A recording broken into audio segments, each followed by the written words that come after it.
So fair, independent maps give people the power of their voice at the ballot box. I listened very closely to Senator Smith's comments about population and compactness. And I will say that this is also, believe it or not, the third time I have been involved in a redistricting plan. 2001, 2011, 2021.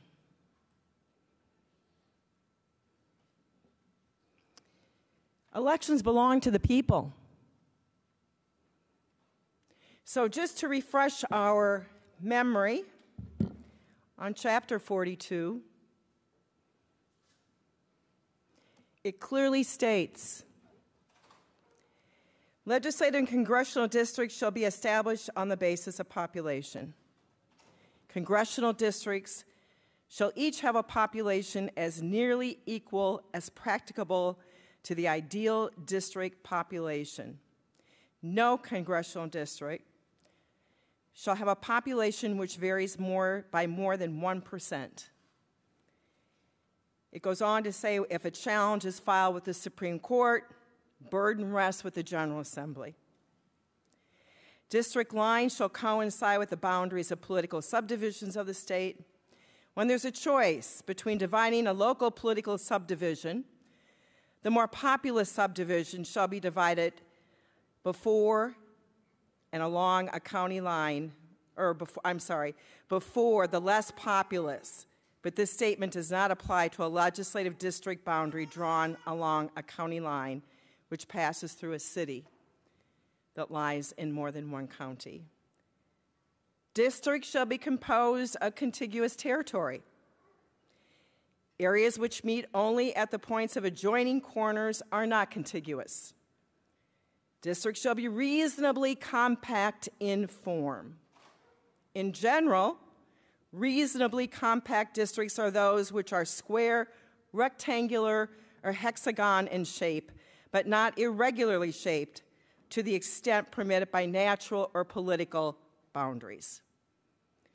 Length, width, compactness. The compactness of a district is greatest when the length of the district and the width of the district are equal. The measure of a district's compactness is the absolute value of the difference between the length and the width of the district.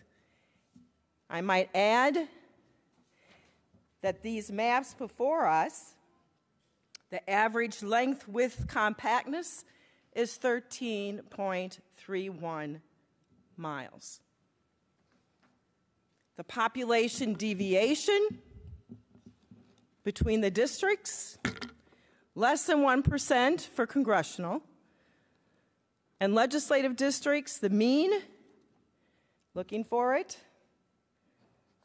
flipped it too quickly here. The absolute mean deviation is 201 persons. And then it goes into perimeter compactness. I won't read all of that. Finally, it says no district shall be drawn for the purpose of favoring a political party, incumbent legislator or member of Congress, or any other person or group, or for the purpose of augmenting or diluting the voting strength of a language or racial minority group.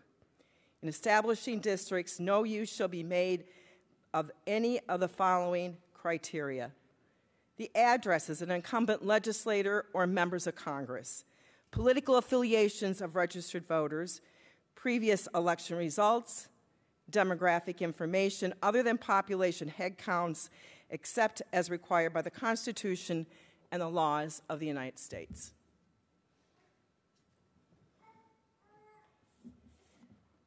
The maps before us satisfy the Iowa law and the Iowa Constitution. To those Republicans in this room who may have some concerns, this map is fair. It's independent.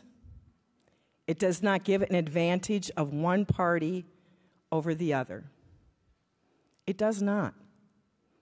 nor should it. Nor does it take into account where any of us live. Nor should it.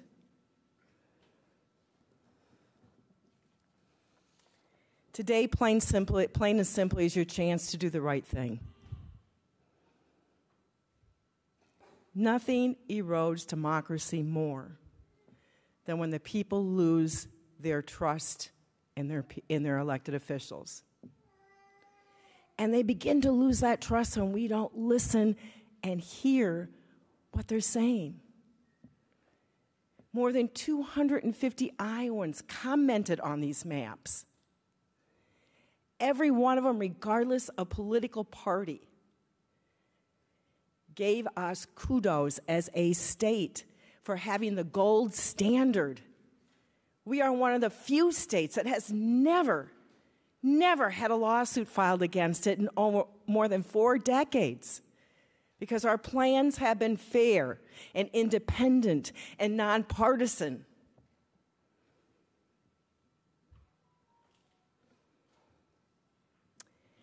So today is your chance to do what the overwhelming majority of Iowans want us to do. Today is your chance to approve a fair election map, a map based on objective criteria: population, compactness, local government boundaries. Today we can either restore and strengthen our democracy, or we can continue to erode it. Senators, please support Senate File 620. Thank you, Mr. President.